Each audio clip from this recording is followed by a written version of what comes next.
Welcome back to the good, the bad, and the uncanny. Hello if you're on the live stream, and welcome to folks in the room. Let's go ahead and get settled in.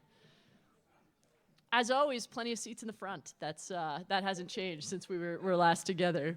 Well, welcome back. It is good to be together today. We were last together, I think, in February, right before Ash Wednesday. We had a rollicking session on the book of Esther. And then we enjoyed Psalms, diving deep into the Psalms during the season of Lent with Church in the Round. And now we are back after the all-church book read for our last sessions of the good, the bad, and the uncanny. And we're not gonna ease into things. We're gonna start with Job here. So we're just getting ready to go.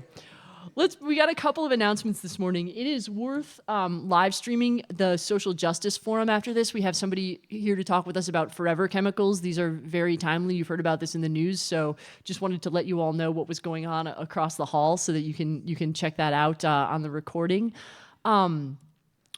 We have an online interview with Dr. Vanessa Lovelace on the book of Job. As a reminder, part of what goes along with this adult ed series is a set of scholar interviews that are available on the website. Those will begin that rhythm again of those will post on Thursdays, so you can check out the scholar interview at any point after that. And then finally, we resume our Wednesday evening discussion group, both on Zoom, the link is in the Adult Ed e-blast, and in person in the Meisel room. So if you've got questions about Job, hopefully I will settle all unanswered questions about the book of Job today, so you won't have any lingering confusion. But if you do, come on Wednesday nights. This is a really fun book to discuss. There is no settling Job. There's no answering the questions here. So that's what's coming up. And as a reminder, our practice has been to begin these adult ed sessions with a little bit of table talk, just a little easy icebreaker to help you guys get to know each other. And so we're just going to start off here with, why do the innocent suffer? Right? This is the question: why do bad things happen to good people? Take 5 minutes, figure it out. Or, what do you hate about this question? Just take some time with your tables. If you're online, you're welcome to put your thoughts in the chat. Why do bad things happen to good people? We'll start there.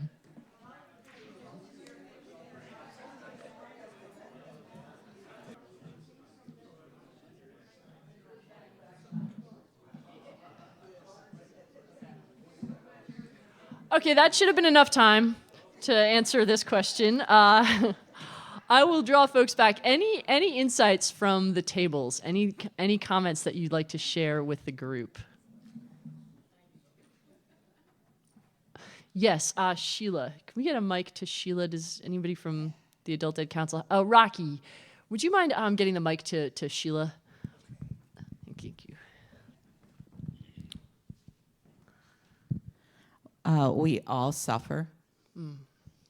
So therefore, the innocent suffer is just simply a narrowing of that, since we all suffer. Yeah, there's a universality to the experience of suffering. And our table talked about not just for humans, but this is all of life. It is eat or be eaten. Everything consumes something else.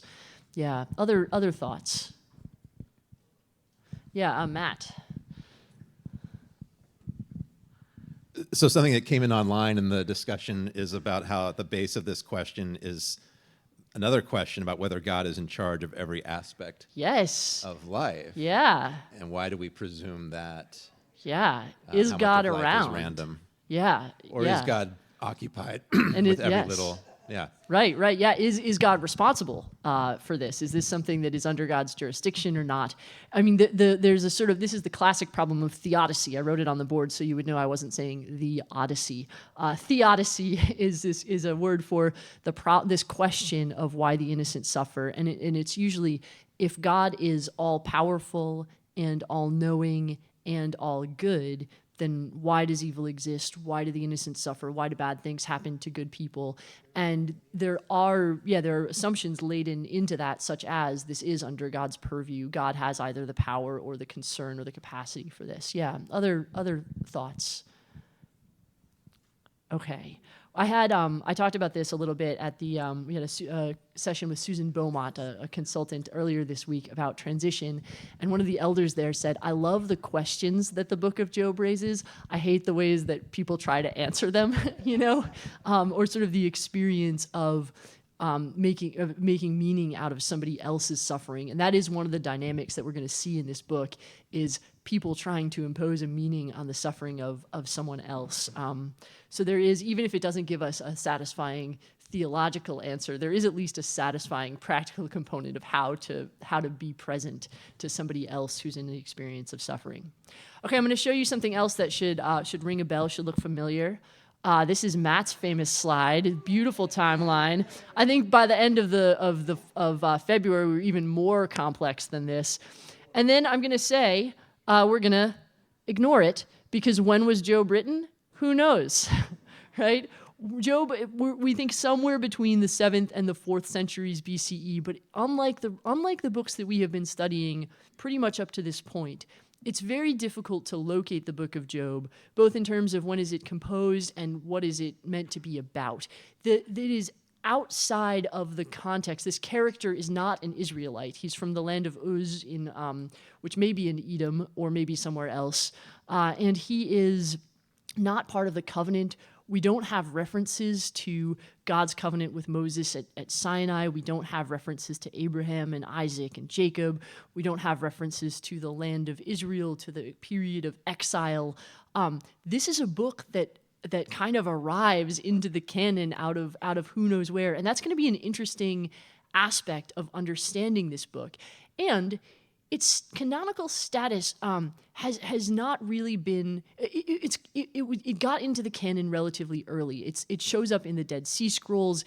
It's not. There are some other books like the Song of Songs that Matt will talk about, where there was sort of touch and go whether this would be a part of the canon or not. Job, even though it's so different from the rest of the Older Testament, once it got in, it was in. And I think that says an interesting thing. We'll look at where does this fit in the canon as a whole. Why is this book that's so full of radical questioning? What does it mean that is included, that voice is part of the authoritative tradition of the people? So what's distinctive about Job? It's got there's a lot of good illustrations. We're going to get to just all William Blake all the time, but on our way there, we'll see a lot of interesting depictions of suffering here. So we should think of Job as a poetry sandwich. There are 2 prose sections, 2 chapters at the beginning, 1 chapter at the end, that surround 39 chapters of poetic verse. So its structure is unique and interesting in that there's this real contrast between the content and style on the edges and the content and style in the middle. And those two interwoven together are really interesting. There's a lot of scholarly theories about how and why it was composed. I think the most interesting thing is to look at what we have to work with, which is these 2 things brought together. So that's its structure is distinct. Job has a distinctive style. We think that the prose frame may have come from ancient folklore. There's a figure called Job who is mentioned in various prophets as a righteous man, and it has the feel of a folktale, kind of a once upon a time kind of thing. The details are very spare, and sometimes that leads people to dismiss it as the sort of simplistic morality tale that surrounds this poetic center. But I think there are actually really interesting details in the prose narrative itself that bring up troubling questions about who God is and who we are. So I don't think we should write off the prose narrative on the outside. When people talk about the patience of Job, they've probably only got as far as chapter 2, because Job comes off as very patient in that first part, and then you turn to chapter 3 and there's a big shift. And the shift goes into poetic dialogue.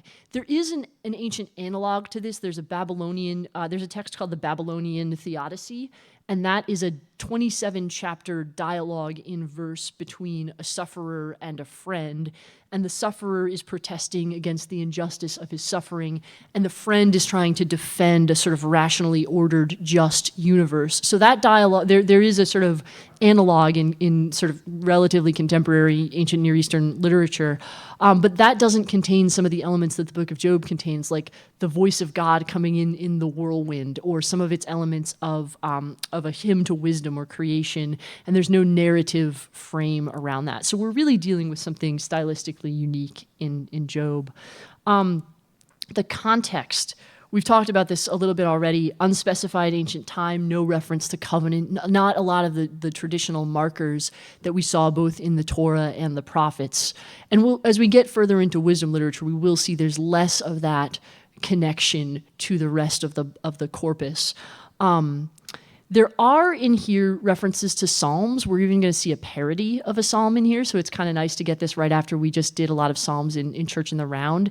And there are references to proverbial wisdom, to these sort of adages that try to explain the moral nature of the universe and how to live in it. And then finally, the last distinctive thing is really the theological perspective. This is going to be kind of an antithesis to what you might remember is the Deuteronomistic history. This is the perspective of the author of Deuteronomy that also shows up throughout a lot of the histories that's really meant to account for what happened to Israel, why this terrible thing happened and the people were drawn into exile, given and the temple destroyed, given a good God. And the Deuteronomistic answer is that God punishes bad behavior, rewards good behavior. God's apparent abandoning of the people has to do with the people's infidelity to God, either through idolatry or for failure to care for the poor, the widow, to sort of follow those justice claims of God. That's why the bad thing happened. And it comes out of this real desire to account for or make sense of trauma and tragedy. And that's the Deuteronomistic perspective that permeates a lot of the Bible. And this is a real antithesis to that, to the God who blesses and curses based on righteous or unrighteous behavior. So the structure of the book of Job, I'm going to do a quick outline here, and then we'll get into it. There's a wonderful set of engravings by William Blake that we'll use to sort of walk us through the book itself. But it begins with the prose prologue, and then you get into poetic dialogue with Job and his three friends. Three friends show up to help him out, and he talks to them in three cycles. It's very ordered for a while. It's Job, different friend, Job, third friend, and then back again. You get multiple cycles of this. And then towards the end, that cycle gets disrupted. There's a hymn to wisdom that gets inserted from somewhere. Job makes a final protest of his innocence. Some guy named Elihu shows up. There are different takes on whether we like Elihu or not, but he shows up to talk a lot towards the end of the book. And then the voice comes out of the whirlwind. The voice of God emerges from the whirlwind. And then we wrap things up nicely with a prose epilogue. So that's the overview of how this whole thing is structured. The prologue, right, where we get this little fable of Job. There he is. Look at Job. So happy. He's got his family there. His eyes are looking up to the heavens. You know, the music symbolizes sort of praise of God. He's got 7 sons and 3 daughters. Both of those are nice numbers. They add up to 10. He's got a whole bunch of sheep and camels and other livestock. He's a wealthy man, and he's a pious man. He praises God. When his adult children, they get along great. That's wonderful. And sometimes they go and have dinner at the eldest son's house, and Job says, "Ooh, what if during that dinner party they got a little carried away? What if they did something unpious? You know, let me just make a sacrifice on their behalf in case they sin." So he's covering all his bases. He's this over-the-top pious guy. And it's interesting, again, there's no mention here of priests or the temple as any place that he would do this sacrifice, right? We're outside of the context of that system of priestly worship that we had been so embedded in before. And so then one day, the heavenly beings came to present themselves before the Lord. And if you look in your Bibles, it will say, "And Satan also came among them." And that's a little confusing, right? So first of all, who are these heavenly beings? This is the sense that God has a divine council. This shows up some places in the Psalms. You'll see it, these maybe angelic creatures who are involved in giving reports to God. In this case, Satan is not actually Satan in the sort of New Testament. This is the devil kind of sense that Satan has taken on a life of his own in the Christian imagination since this time. Here, he's Ha-Satan. That's the Hebrew way of saying this with the definite article, the Satan. And that figure, he's a member of this divine council, not an adversary to God in the sense of being an evil figure, but an adversary in the sense of being kind of like a prosecuting attorney who's going around to check on what's happening on earth. And if people are being disobedient, Hasatan will come and let God know about it and say, do you want me to do something about this? And so Hasatan has been going around on the earth, sort of supervising things. And the Lord says to him, God starts this. God says to Hasatan, have you considered my servant Job? There is no one like him on earth, a blameless and upright man who fears God and turns away from evil. And then Hasatan here, playing what we might think of as devil's advocate, says, well, what if Job is only being pious because you're blessing him, right? What if his piety is not some sort of intrinsically motivated thing? What if he's doing this for the sake of the rewards that you are so lavishly bestowing on him? What happens if you smite him? I think he'll curse you. And so God says, go try it. Have at it, exactly. All that he has is in your power, only do not stretch out your hand against him. So you can touch anything that Job has or loves, but don't touch Job himself.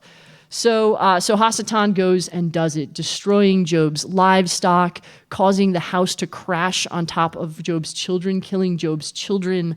And Job gets the message that this has happened. This is Job receiving the news that his family and all of his property has been destroyed. And then it says, then Job arose, tore his robe, shaved his head, fell on the ground and worshipped. And so we see here Job having this kind of pious response. He's tilted upwards, looking upwards towards God. I'm not sure what the wife is doing here. Is she shaking her fist yet, or is this a pious gesture? We don't know. The wife is going to become an interesting character here. But Job says, naked I came from my mother's womb, and naked shall I return there. The Lord gave, and the Lord has taken away. Blessed be the name of the Lord. And then the narrative tells us, in all this Job did not sin or cause or charge God with wrongdoing. So very pious response from Job. So the Lord says to Hasatan, look, Job persists in his integrity, right? Even though you incited me to destroy him for no reason. And you see here that Job is giving alms. He's still being pious. He's still following God. He has nothing, but he's giving things away. And Hasatan is pointing him out to the Lord. And Hasatan says, skin for skin. Let me touch his flesh and bone, and then he will curse you. And God says, very well. So we should really be thinking, like, what is going on here with God in this, right? Like, this is, this should trouble us throughout this book, is this picture of what's happening here in this prose prologue. So Hasatan comes and afflicts Job with boils on his skin, and Job is here suffering. And then we see him, you can see he's got a rash all over his skin. He picks up a little piece of a pot to scrape himself with. And we see his wife there with him. And there are 3 friends who show up as well. And his wife says, do you persist in your integrity? Curse God and die.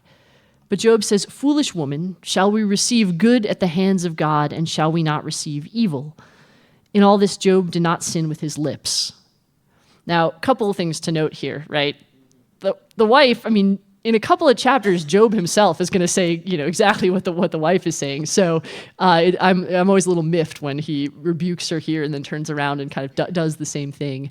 That word for curse God and die is actually, the word for curse and the word for bless are the same. So sometimes when the Hebrew writers were wanted to say curse, but they didn't want to write it, they wrote bless, but you could tell it meant curse, So there's actually some real ambiguity here. This is one of the places there's a lot of sophistication in the prose narrative. There's ambiguity about what that word means here. When is somebody blessing and when are they cursing? And then Job's 3 friends, you can see them on the left there, they appear. Their names are Eliphaz, Bildad, and Zophar. And they show up, and when they see him from a distance, they don't recognize him, and they raise their voices and weep aloud. And the language is just beautiful here, because in the Hebrew it says they lifted their eyes and did not recognize. They lifted their voices and wept aloud. There's this sort of parallel action that the friends have as they approach him. And then they tear their robes. You can see them throwing dust up in the air. These are gestures of mourning. And then they sat with him on the ground for 7 days and 7 nights. and no one spoke a word to him, for they saw that his suffering was very great. This is that practice of sitting shiva, of accompanying somebody in silence in their grief. And this is admirable behavior from the friends. This is that sort of ministry of accompaniment that they're exhibiting here. But then we turn the page, right? We turn the page, we go to the next chapter, and everything shifts. The style shifts from prose to poetry, and the content shifts to this great opening, this piety of Job. That's not where we are anymore. Instead, what we have Job doing is opening his mouth and cursing the day of his birth, right? So Job had previously said, I won't curse God, and he's not cursing God, he's cursing the day of his birth, but he's moved out of this frame of accepting everything that happens, and he's rejecting his own life here because of what has happened.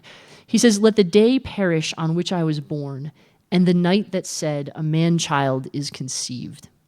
There's something really cool here that you can see in the Hebrew poetry.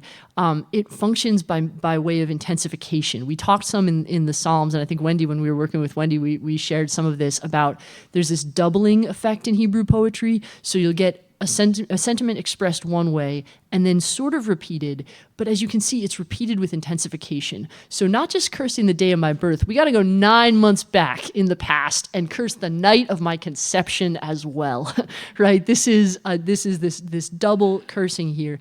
And then spinning out from this, Job is going to then curse other things, day and night, and shift back and forth. The poetry is beautiful in the book of Job. And I recommend for this the Robert Alter translation. I've got it sort of splayed out over there on that front table. We've got a copy in the library too. But Robert Alter's translation picks out the beauty and the nuances of the poetry very well. And Job is a tough book for translators because the style is so elevated. It's kind of like with Shakespeare, right? Who invented a bunch, Shakespeare invented thousands of words for the English language. I don't think that Job is quite that level. But Job is really playing with language, pushing the limits of words and their meanings in order to just include expansive imagery. And so it makes it a challenge for translators to do because there are a lot of words there that don't have a lot, that don't show up elsewhere commonly in Hebrew. And so it's worth reading a translation that really will get into the beauty of the poetry of Job here. For example, he says things like, when he's cursing the day of his birth, he says, why were there knees there to receive me, or breasts to give me suck? Like, why was my mother's body even there? And naming in this rich and sort of imagistic way what birth looks like. And he says, if I were dead, I would be sleeping with kings, right? If I were not alive right now, I'd be just as good as any king or counselor. And instead, I'm sitting here covered in boils, having lost everything. And so then Job's friends get involved. Job gets a couple of chapters of complaint, and then the friends speak up. And they start out with a little bit, they start out politely stepping in. We'll see the tone changes over time, but Eliphaz says basically, gird yourself up, get ready. I'm going to reprove you now. You've reproved others, it's time to receive this. I think you're saying something kind of wrong here. He says, I had a vision in the night. A word came stealing to me. My ear received the whisper of it. A spirit glided past my face. The hair of my flesh bristled. And in Blake's illustration, you can see Eliphaz below is telling the story of Eliphaz above receiving the vision. You can see his hair sticking straight up like he stuck his finger in a socket there. And a form appeared before my eyes. There was silence, and then I heard a voice. Can immortals be righteous before God? Can human beings be pure before their maker? Is it possible, Job, that you're really an innocent man? Is that a possibility? Job, the implication is, must have sinned. We're going to see the friends clinging to this frame that Job is, in some way, must be sinful in order for there to be some kind of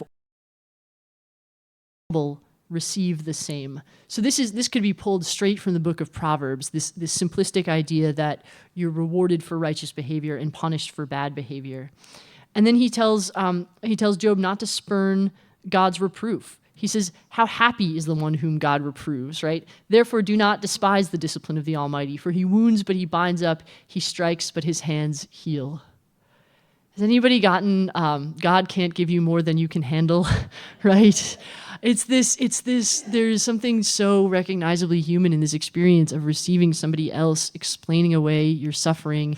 I do think that I would pause it there and say, I do know folks for whom that sense of there is meaning to this is a helpful thing, right? Why is this bad thing happening?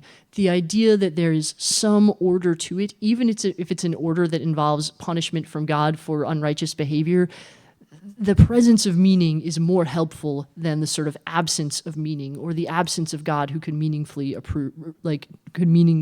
intervene.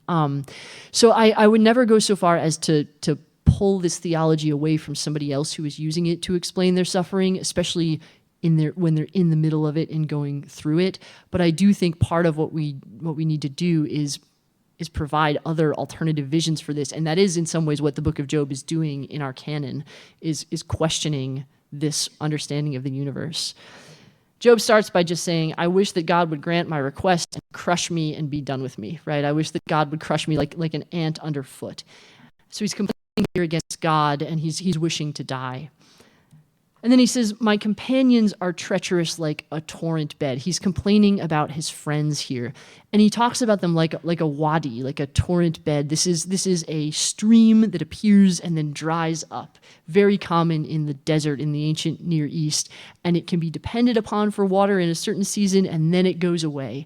And again, he extends this beautiful metaphor of this torrent that then dries up to talk about this experience of being supported by his friends who really turn out to be just fair weather friends. And he refuses to be quiet as they want him to. He says, I will not restrain my mouth. I will speak in the anguish of my soul. I will complain in the bitterness of my soul. He refuses to be silent here. He is a prime example of this genre of lament. And then he says this. What are human beings that you make so much of them, that you set your mind on them, visit them every morning, test them every moment? Will you not look away from me for a little while? I'm going to go back to our Psalms and ask if anybody can think of a psalm that, especially this first line, reminds them of. Is that ringing a bell? Yeah, Brent.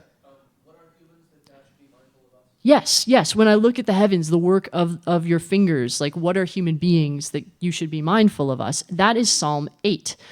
Which is a psalm that praises the beauty and enormity of creation, and then says, who are we that you should be mindful of us? And then says, and yet you have set us a little lower than angels, right? Like Psalm 8 celebrates the significance of human life within this enormous cosmic universe, and Job here is making a parody of that psalm and talking about his own feeling of insignificance in the middle of all his suffering.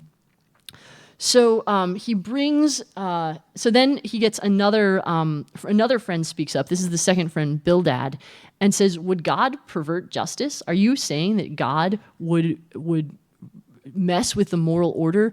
And Bildad takes it one step further and says, your children must have sinned, right? Your children must have sinned to deserve what they got. So Job's fury, his increasing fury, is understandable here because he's receiving these terrible messages from his friends.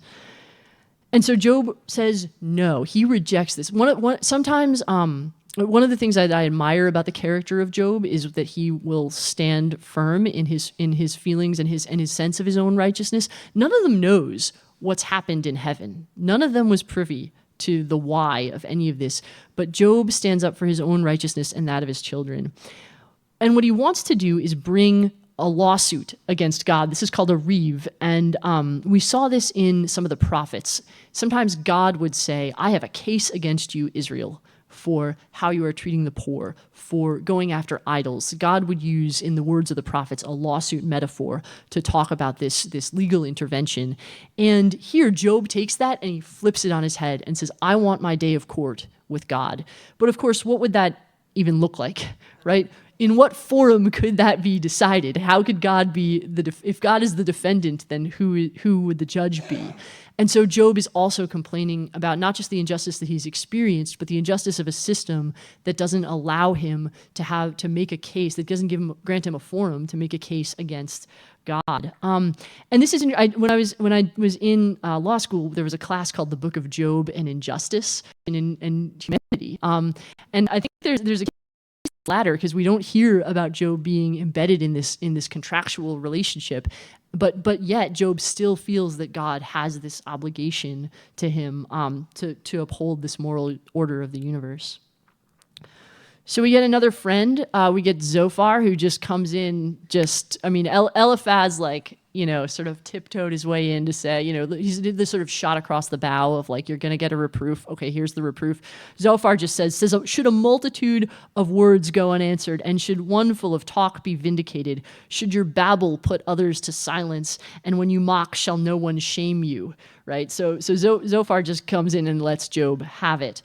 There's an escalation here. He even says that Job is suffering less than he deserves to suffer. And so this cycle continues. The friends escalate in their intensity, and Job in his protests of righteousness. We won't go through each of the cycles in so much detail, but just pull out some themes from them. So the friends' speeches, we've said this, show up as proverbial wisdom. They're representing one way of representing the universe. And interestingly, their poetry is less elevated than Job's stylistically. It's not totally flat. This is not clownish, but they are expressing simpler ideas and they get simpler language for it. Job's metaphors are the ones that just spin out of themselves in this beautiful and extended way. And Job says to them, your pronouncements are maxims of ash, your words of clay. Job makes an appeal to his own createdness. Job says, God, you made me. What are you doing? And this is, again, that sense of it's not necessarily grounded in covenant, but there is creation implies a kind of ongoing care that God should have for God's creatures. Remember that you fashioned me like clay. Will you turn me to dust again? And so Job, asks God, based on his own status as God's creature, to come and care for him. But Job points out that God uses power all the time to tear down and destroy. Job cites the examples of kings and counselors who are torn from their thrones, of righteous people who then experience a reversal of fortune. This is not Job's experience of the universe. He pours contempt on princes and looses the belt of the strong. There's this real sense of fortune reversal at the hands of God. Job appeals to the earth to come to this trial, whatever trial it can be, as his witness. He says, earth, do not cover my blood. He says that even the stones that his suffering should be written in stone. He wants to put in the permanent record what is happening to him. And then finally, he says this thing in chapter 19, I know that my Redeemer lives. Right? And this phrase, is this a familiar phrase? Is this one that kind of rings a bell? There's musically a lot has been done with this phrase, and this is often seen by Christians as this Christ appearance, that Job has this sort of turn towards, maybe there's a Redeemer who will intervene for me. Probably within the Hebrew context, that's not how this is functioning. Redeemer in a legal sense is a kinsman could come and redeem somebody who was in legal trouble if they'd gotten into debt or something like that, could come and redeem them by offering a payment on their behalf. And so that's probably what Job is asking for within the author's imagination here, but it has been taken by Christians to be sort of a turn toward Christ in the middle of this. It would be an interesting turn because the rest of this is, again, this really deep complaint that Job is experiencing. So in the middle of this dialogue session, we get a couple of insertions. There's a hymn to wisdom, a beautiful hymn to the inaccessibility of wisdom. Where can wisdom be found? But its role in sort of creating the universe. And then there's the Elihu section. This guy, Elihu, this is Blake's illustration of him. This young guy who comes in and says, oh, you haven't heard of me yet because I'm younger and being respectful, and so I wanted you all to talk, but I can't take it anymore. And then Elihu goes and tries to make meaning of everything. And Alter says this is the skippable part. Other people feel differently about his speech, but Alter says, at this point in the original text, the Lord would have spoken from the whirlwind, but a lapse of judgment by an ancient editor postponed that brilliant consummation for 6 chapters. in which tedious Elihu is allowed to hold forth. So take it or leave it. That's the speech of Elihu here. But again, this insertion into the dialogue, and it may reflect some nervousness about allowing this raw opening of this enormous question to kind of go unanswered. So Elihu shows up in the final editing of Job as well. Job makes one last appeal. He says, "In my prime, the friendship of God was upon my tent. I was a leader in my community. Now mere striplings, like the young punks, are mocking me." These people that used to look up to me, that used to respect me. And he says, "To God, I cry to you, and you do not answer." He says, if I've done X, Y, or Z, then let the appropriate punishment happen to me. He says, if I have walked with falsehood, let me be weighed in a just balance. If I've told lies, judge me with righteousness. If my heart has been enticed by a woman, then let my wife go after other men. If I have rejected the cause of any of my servants, God fashioned them as well. God, come after me. If I've withheld anything that the poor desired, if I raised my hand against the orphan, if I did any of these things that are violations of our duties of care to other people, then let my arm be broken from its socket. He's naming all these possible sins and saying, if these are just punishments, let me have them. But what he's really saying is, I don't think I've done any of this. What is happening to me? What is going on? And so then we get, I won't say God's answer, but I'll say God's response. What does God say in the midst of all of this? God appears from the whirlwind. This is Blake with God appearing from the whirlwind. You see Job and his wife and the friends there. And the Lord comes out of the whirlwind and says, "Who is this that darkens counsel by words without knowledge? Gird up your loins like a man. I will question you, and you shall declare to me." So Job gets an audience, right? This is one of the amazing ambiguities of this book. We don't know. We'll jury's out on whether he gets an answer. I'll be asking that question. Did Job get an answer? In about 10 minutes as we're wrapping up. So think about whether this satisfies you as an answer, right? But he does get an audience. God does show up. It's not a courtroom. It's this chaos thing of the whirlwind, and God shows up to speak to Job. And God's speech to Job is actually a lot of questions of his own. These are rhetorical questions. Job gives tiny little answers, and they're basically like, "Sorry, God," but God offers a lot of questions, such as, "Where were you when I laid the foundations of the earth? Tell me if you have understanding. On what were its bases sunk, or who laid its cornerstone, when the morning stars sang together and all the heavenly beings shouted for joy?" And then here's Blake's rendition of the morning stars singing together, right? What do you know of the universe? What do you know of its vastness? What do you know of its eternity? What do you know of where it came from? And Job has this experience of being before a God who is appealing to just the vastness of creation and the power of God in creation. And to me, the analog is what it feels like to look at like the James Webb telescope, and that feeling of, oh my gosh, there's so much that's going on out there that is far beyond anything that I know or could understand about where this came from. God asks, "Who shut in the sea with its doors when it burst out of the womb? When I made the clouds its garment and thick darkness its swaddling band?" If you have time for very little else in Job, start in chapter 28, read that speech out of the whirlwind. It is just some beautiful, beautiful poetry. And again, look, notice that in that there's birth image, there's clouds as a swaddling band. So there's kind of a callback to Job cursing the day of his birth. God is talking about the birth of the entire universe. And in terms of that sort of elevated language, the speech in the whirlwind, the poet of Job saves the most beautiful language of all for God and for that speech that happens when we look at the style of the poetry. So God is asking Job all these questions about the size and scope of the universe. And then God sort of pulls out a parade of creatures, all of the animals on the earth, and sort of especially the weird ones. God asked Job whether Job could hunt prey for the lion. Do you know where the mountain goats give birth? I love the specificity for this. It's not just look at this one. It's like, where did they give birth? And again, the birth imagery shows up again. The ostrich spreads its wings and rides aloft, right? it laughs at the horse and its rider. And I love that the ostrich has been pulled out as sort of a prime example of the weirdness of God. And God's basically saying, can you even understand the world that you can see, right? Why would such a creature exist? You don't know. I'm not going to tell you. Presumably I know, but who knows? You know, there's the appeal is not to an orderly universe, but to a deeply mysterious one. And Job hears and recants. I mean, this is the sorry God part. Job says, see, I am of small account. What shall I answer you? I lay my hand on my mouth. I have spoken once and will not answer twice, but proceed no further. So Job says, I am done here.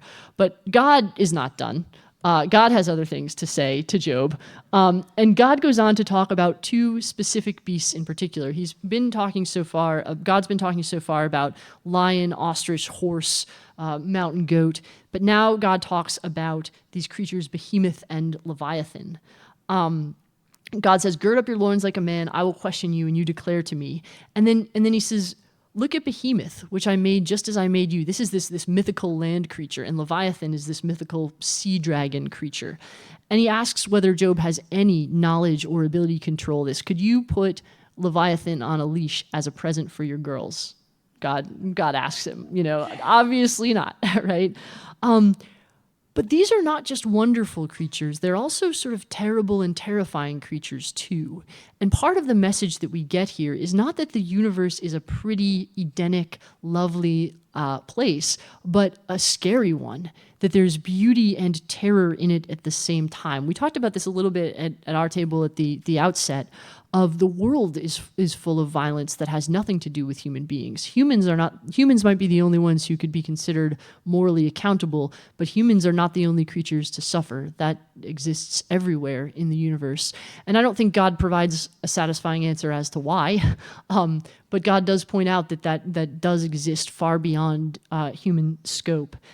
And so there's a way here in which both the friends and Job have gotten something wrong. The friends assumed that there is a system of retributive justice that is working in the world, therefore Job must have screwed up in order for him to be suffering this much. Job assumed that there ought to be one. And I think some of what this answer from God says is, where does that assumption come from? And kind of like what came in through Matt from the live stream, right? Of why is Job assuming that there ought to be reasons behind this? And so there's maybe a warning here against blaming the victims like the friends do, but there's also a caution against blaming God for this, or a question about whether it makes sense to blame God for this. And Job again recants here. He says, therefore I have uttered what I did not understand, things too wonderful for me, which I did not know. I'd heard of you by the hearing of the ear, but now my eye sees you, therefore I despise myself and repent in dust and ashes. Job recants. And then we get the prose epilogue. So God shows up. Blake names this as Christ, but God shows up and scolds the three friends. So there is some justice in the world at the end of the book, right? Because God says to the three friends, you have not spoken of what is right, as my servant Job has. So in some ways, God is saying Job is right and you guys are wrong. And then he tells them to go to Job, make sacrificial offerings, and ask Job to pray for them. So there's poetic justice in the world. How often have these friends said, oh, I'll pray for you, and now they have to ask Job to pray for them. So Job goes ahead and does it. He returns to his state of righteousness. And then his life is blessed again. The Lord gives Job twice as much as before. Brothers and sisters who had abandoned him return. He has double the amount of sheep and camels and oxen and donkeys as before. Same number of children, presumably different children, but 7 sons and 3 daughters again. And here he is with his daughters kind of at the end of the story. And he lives for 140 years, and he has children and grandchildren. And sorry, I'm going forward too fast. And he dies an old man full of days. So Job has a happy ending at the end of all this. So some questions. I'm going to put these questions out. We'll discuss for a couple minutes and come back. Is this satisfying? Is this a satisfying ending? In what ways is it satisfying? In what ways is it not? Do these make-up children count, right? What about the original children? If the moral order is restored at the end by the appending of this prose epilogue, does that undercut God's claim about the unknowability of the universe? Does God say one thing and do another? What does it mean that justice is restored at the end? Does God rebuke Job for speaking up or bless him? What is God challenging in what Job did? What is God approving in what Job did? And then just what does this say about who God is, right? What kind of God is this? If you look at the interview with Dr. Lovelace, we'll ask some questions, some sort of deep questions about what it means for Job to present God in this way. So I will give you a couple more minutes at your tables and on the live stream to think about some of these questions, and then we'll come back for a little bit of discussion at the end. Okay. I'm seeing a little bit of quiet. Any questions before? I'm gonna pause this for a second. Any questions before we do that? Anything that's on your mind that you want to say to the full group before we? No. Okay. Let's start in small tables then.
Okay, I'm gonna bring us back together. Let folks finish their thought.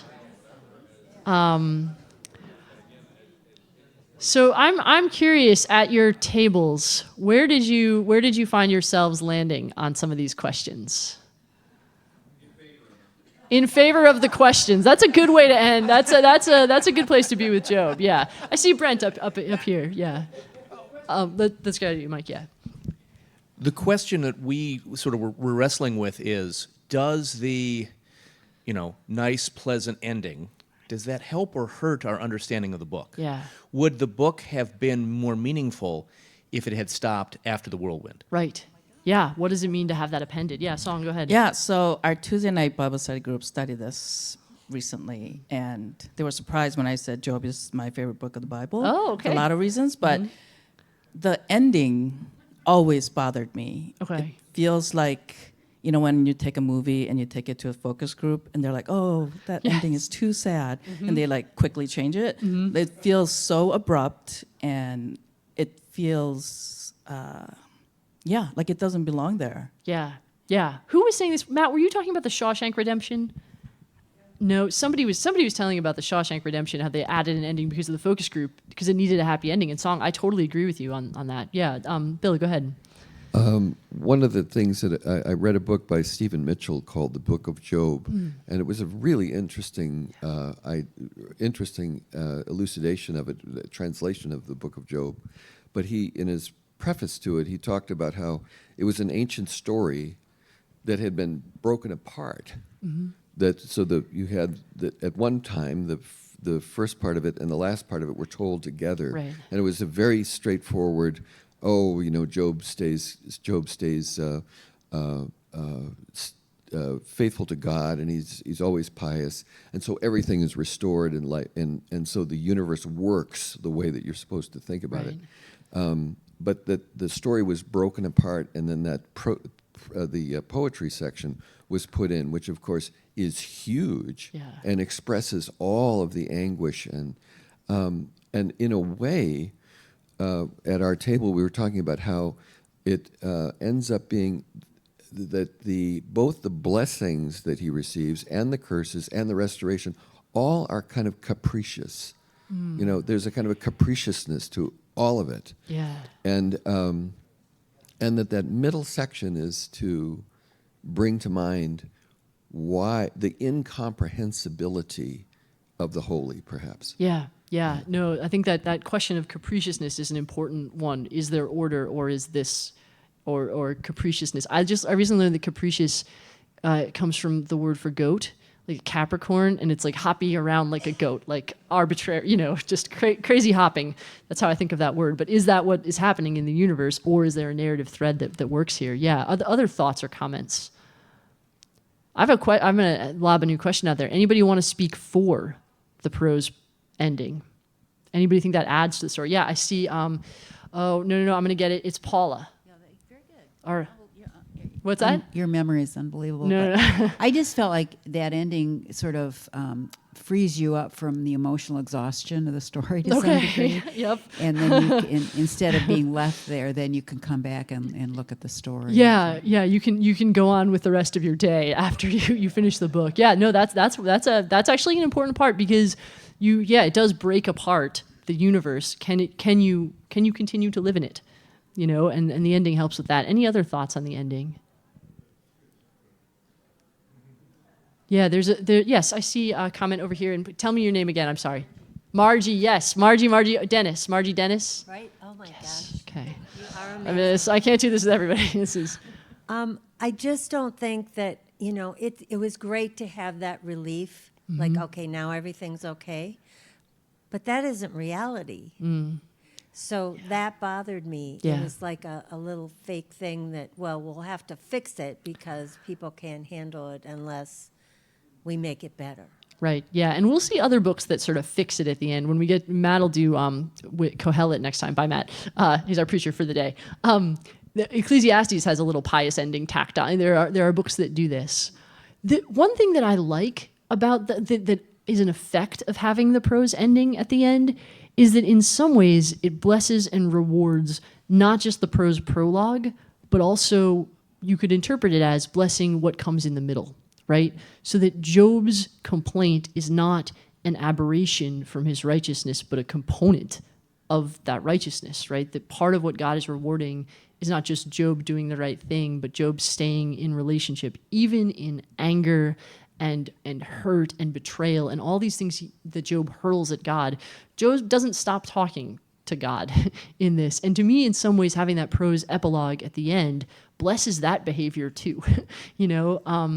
I think there are times that people can feel like, I can't pray right now because I can't say to God the things I want to say to God. And Job says the things that he wants to say to God. He does not hold back.